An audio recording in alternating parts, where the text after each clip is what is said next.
그럼 계속해서 종목 발굴해 보도록 하겠습니다. 이베스트 투자증권 이비즈 영업팀의 염승환 부장과 함께합니다. 어서 오십시오. 네, 안녕하세요. 네, 안녕하세요. 오늘 시장에서 좀 주목해야 할 만한 포인트는 어떤 것들이 있는지 개장 전 필수 체크 포인트 화면 통해서 함께 확인해 보도록 하겠습니다. 첫 번째는 유튜브 얘기를 갖고 오셨어요. 관련 내용들도 전해주시고 개인적으로 저한테도 메일이 왔더라고요. 어떻게 정책 바뀐다고. 그러면서 야, 자기네들만 좋은 거 아닌가라는 생각은 했는데 관련해서 투자 아이디어 어떻게 갖고 계신 거예요?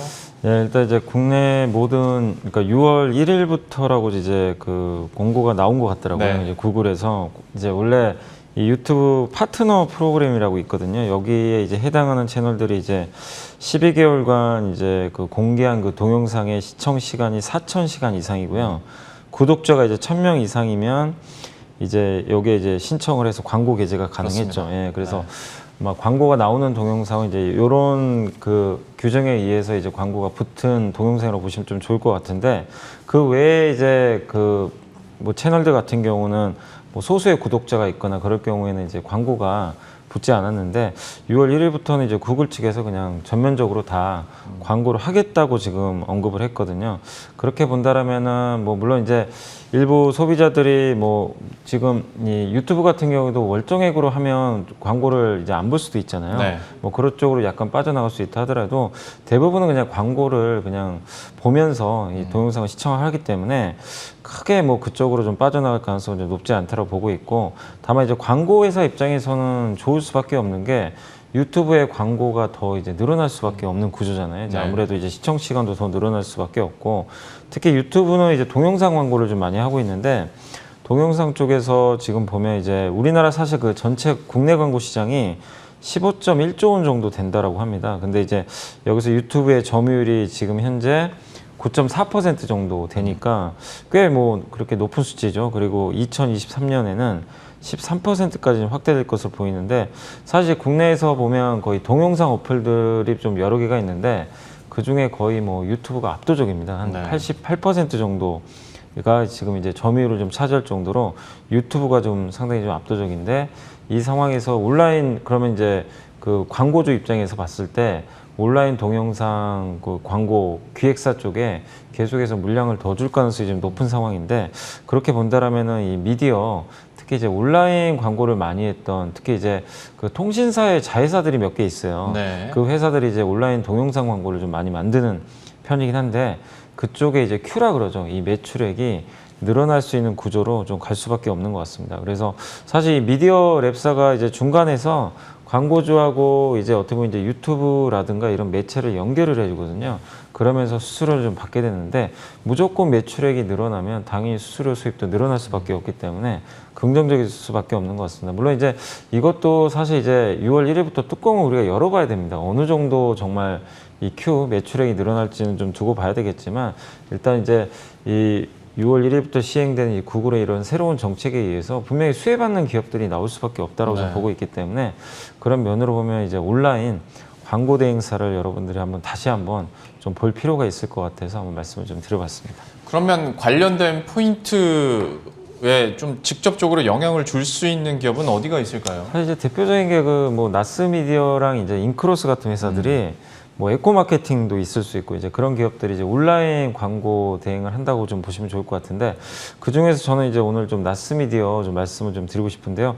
이 회사가 이제 2008년도에 KT에 좀 인수가 됐던 온라인 광고 대행 사업을 하는 이제 회사로 좀 알려져 있고요.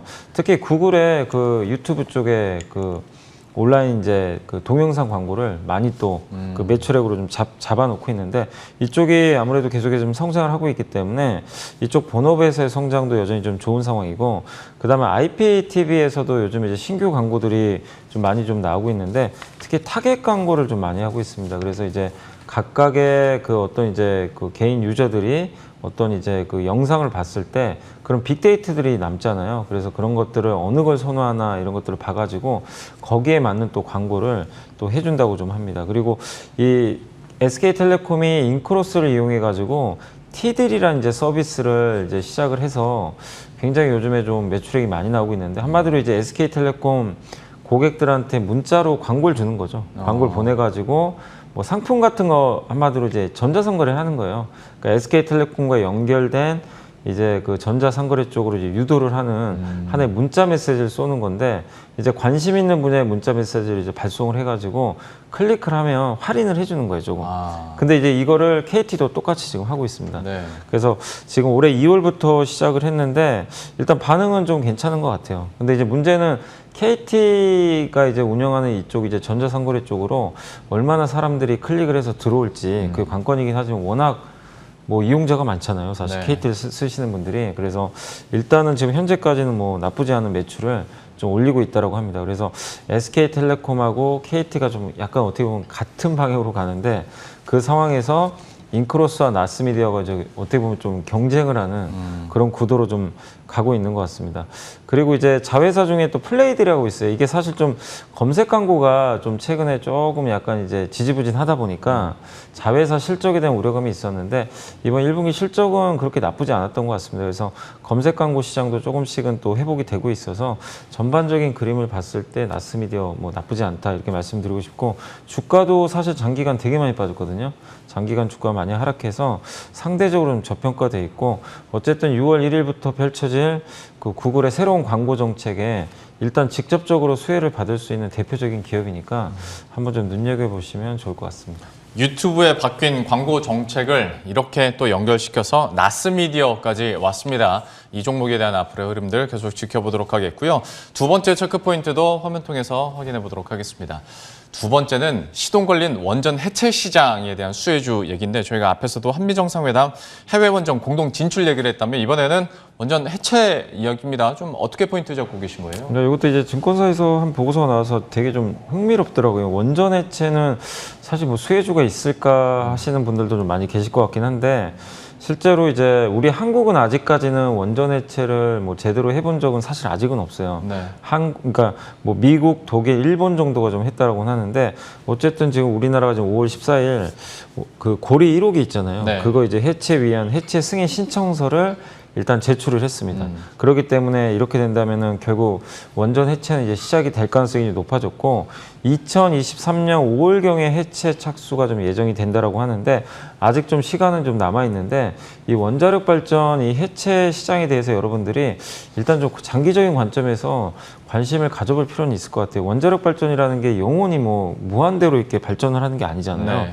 어느 시점에서 이제 노후화가 되면 해체를 해야 되는데, 이게 아무래도 원자력 발전은 폐기물이 가장 심각한 문제잖아요. 그래서 그런 이제 해체 쪽에서 좀 검증된 업체들이 들만 이 시장에서 좀 그 시장을 좀 독식할 가능성이 높은데, 한국에서도 어쨌든 이런 이제 연구 발전들이 이루어질 가능성이 높기 때문에 한번 관심을 가져보시고, 특히 한국도 이제 노령화된 그 원자력 그 이 발전 회사들이 조금씩 지금 나올 수밖에 없기 때문에 해체와 관련된 시장은 좀 커질 수밖에 없는 것 같습니다. 이게 사실 그 전체 시장 규모가 무려 550조 원 정도 규모가 좀 된다고 하더라고요. 근데 전 세계에서 지금 운영 중인 그 원자력 발전 지금 그 수가 한 450기 정도 된다고 합니다. 근데 이 중에서 30년 이상 된 원전이 305기나 될 정도로 지금 68%나 된다고 합니다. 그리고 이 중에 영구적으로 전지된 이제 영구 정지된 거죠. 이제 가동이 중단된 원자력 발전이 지금 173기인데, 이 중에서 끝난 게 지금 21개밖에 안 된대요. 그럼 나머지 한 150개는 또 해체를 해야 되거든요. 네. 그러니까 아직도 굉장히 수요는 좀 많이 남아 있어요. 근데 이게 워낙 기술력을 요하고 안정성이 문제가 있다 보니까 굉장히 좀 이게 하나 하는데도 시간이 좀 많이 걸린다고 합니다. 근데 정부에서는 세계 원전 해체 시장의 10%까지 한번 점유율을 달성해 보겠다. 이런 좀 청사진을 제시한 것 같아요. 이렇게 봤을 때는 국내 업체들이 어쨌든 이 시장이 좀 뛰어들 가능성이 높기 때문에 관심을 좀 가져보시고, 보고서에도 좀 나와 있는 거 간단히만 말씀드리면, 원전 해체가 5단계로 좀 구성이 된대요. 예. 이게 해체를 일단 준비를 해야 되고, 당연히 환경평가를 해야 되고, 제염이라고 하는데, 이게 오염물질하고 그런 표면에 이제 오염물질이 있는 거를 일단 두 번째로 제거를 해주고, 세 번째가 이제 내부에 들어가서 그 설비 같은 거 굉장히 그런 것들을 절단하고 철거를 해줘야 된다고 합니다. 그리고 네 번째가 폐기물 처리도 좀 해야 되고, 그 다음에 5번째가 이제 부지도 복원하는 그런 시스템인데, 이런 것들이 시간이 되게 많이 걸린대요. 그래서 이제 어느 한 업체가 사실은 이걸 뭐 독식할 수는 좀 없는 건데 네. 어쨌든 현재까지는 독일과 일본, 미국 정도만 이 시장에서 지금 업력을 좀 쌓아왔다. 근데 한국은 원자력 발전 또 강국이기 때문에 해체 시장 쪽으로도 당연히 유의미하게 진출할 가능성이 높기 때문에 관심을 가져보시고, 사실 중소형주 중에서는 그 원자력 발전 해체 관련해 가지고는 오르비텍이라는 기업이 사실 있긴 있어요. 근데 그런 기업도 있지만 저는 어쨌든 그 오늘은 제가 한번 대형 건설사 한번 좀 가져와 봤는데 그 종목 좀 한번 설명을 드려보겠습니다. 예. 일단 원전 해체에 대해서 얘기를 해주셨고, 그러니까 저희도 뒤에 백에 한미 정상회담 그림을 내놨는데, 그러니까 좀 다른 얘기일 수는 있는데, 저도 좀 명확히 하고 싶어서 찾아봤더니, 근데 우리나라 이제 국내 증시에서는 원전 해체든 원전 수출이든 뭐든 그냥 원전 관련주로 다 묶여 있어서 공통적으로 얘기가 되더라고요. 하다 보니까 좀 겹치는 종목들이 많은데, 그러면 여기서 원전 해체와 관련해서는 어떤 종목을 좀 픽해 볼 수 있을까요? 그러니까 사실 엄밀히 말하면 아직까지는 해체 그 기업은 없다고 보시는 게 네. 맞아요. 사실 아직 해체해 본 적이 없기 때문에 당연한데, 근데 이제 정부에서는 어쨌든 이거 추진을 하거든요. 우리나라도 해야 되니까. 그렇게 봤을 때는 이제 거기에 그래도 가장 기술적으로 밀접한 기업들을 잘 찾아보시면 좋겠는데, 바로 현대건설이라고 저는 말씀 좀 드리고 싶습니다. 왜냐하면 일단 국내 기업 중에서는 당연히 뭐 레퍼런스 없다 하더라도 지금 그 원전 해체 사업 진출 기술 협력을 위해서 지금 TFT를 지금 운영을 하고 있다고 합니다. 그래서 일단 팀을 하나 만들어서 운영 중이고, 그 다음에 2015년도에 이미 원전 해체 그 선진 기업인 미국의 AECOM이라는 그 회사하고 좀 원전 해체 기술 확보를 위한 양해각서를 한번 체결한 적이 있어요. 그래서 기술 도입을 좀 추진하고 있고요. 그리고 경주시에 지금 원자력 발전 연구 생산 또 실증이 직접된 그 클러스터를 어떻게 보면 이제 조성 중이라고 하는데, 일단 동사가 최근에 이제 경주 원전 연구센터 건축도 좀 수주할 정도로 이쪽에 좀 강점을 많이 보이고 있습니다. 그리고 예전에 또 아람에미리트 뭐 원전도 있었고, 현대건설이 어쨌든 이제 원자력 발전 건설과 관련해서는 기술력은 이미 좀 어느 정도 검증된 업체거든요. 그렇기 때문에 건설사가 사실 이런 것도 잘할 수밖에 없습니다. 이미 어느 정도 이제 원자력 발전 건설을 해봤기 때문에. 그래서 이런 이제 미국 쪽으로부터 기술 도입만 원활하게 이루어진다라면은 현대건설이 좀 가장 큰 수혜를 받지 않을까, 저는 이렇게 보고 있는데, 다만 여러분들이 이게 지금 당장 되는 건 아니고, 그러니까 우리가 지금 이제 한미 정상회담 보면 원자력 발전 얘기가 나왔잖아요. 네. 근데 분명히 원전도 앞으로 뭐 더 건설을 할 수도 있겠지만 저는 더 커지는 시장 해체 쪽으로 보고 있거든요. 해체는 어쨌든 노후화된 것들은 다 정리를 해야 돼요. 네. 안전하게. 그래서 이 시장에서 검증된 업체들은 엄청난 또 나중에 밸류를 받을 수 있으니까 건설사가 저는 잘할 수 있다라고 좀 보고 있고, 그중에 어쨌든 현대건설이 가장 앞서 있으니까 한번 눈여겨보시면 좋을 것 같습니다. 원전 해체와 관련해서 탑픽 종목으로 현대건설을 얘기해 주셨거든요. 장기적인 관점에서 이 포인트도 계속 짚어봐야 되겠습니다. 이렇게 필수 체크포인트 살펴봤고요. 염승환 부장께서 고른 또 리포트 종목도 체크해 보도록 할 텐데, 오늘은 어디입니까? 오늘은 이제 영풍이라는 기업을 한번 가져와 봤습니다. 이것도 예. 되게 오랜만에 보는 이제 그러게요. 보고서가 나와서 네. 그래서 괜찮아 보이더라고요. 내용이. 그러니까 뭐냐면 여러분들이 지금 요즘에 좀 종목 고르기도 힘들고 시장도 되게 좀 어수선하잖아요. 좀 뭔가 좀 방향도 안 보이고, 그럴 때일수록 저평가 가치주 보시는 게 좋을 것 같은데, 이 회사는 사실 지주 회사로 좀 보시는 게 좋을 것 같아요. 그 고려아연 지분을 좀 많이 들고 있는 최대 주주라고 좀 보시면 좀 좋을 것 같고, 또 그 인터플래스라든가 코리아 서킷 같은 그 PCB 업체들 있죠. 네. 이 회사 지분도 일부 들고 있고요.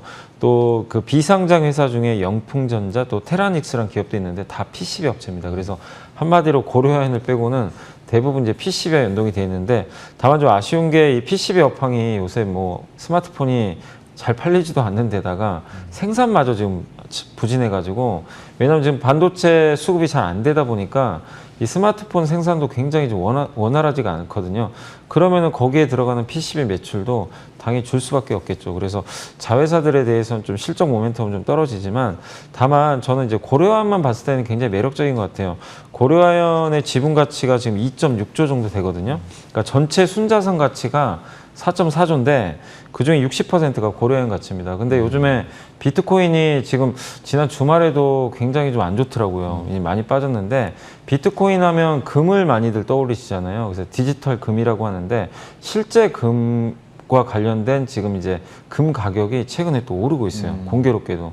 그래서 비트코인 꺾이면서 금이 상승하는데 한국의 그 대표적인 금 관련 기업 하면 고려현이거든요. 그렇죠. 예. 그래서 주가 좀 부진하다가 최근에 조금씩 올라가고 있는데 금 가격이 어쨌든 조금 이제 비트코인 대체 역할을 좀 하면서 당분간 좀 상승할 가능성이 높기 때문에 그런 측면에서 고려현 좀 한번 그 주가라든가 실적 모멘텀 한번 기대를 해보면 할 것 같고요. 그렇게 봤을 때는 영풍에도 당연히 도움이 되겠죠.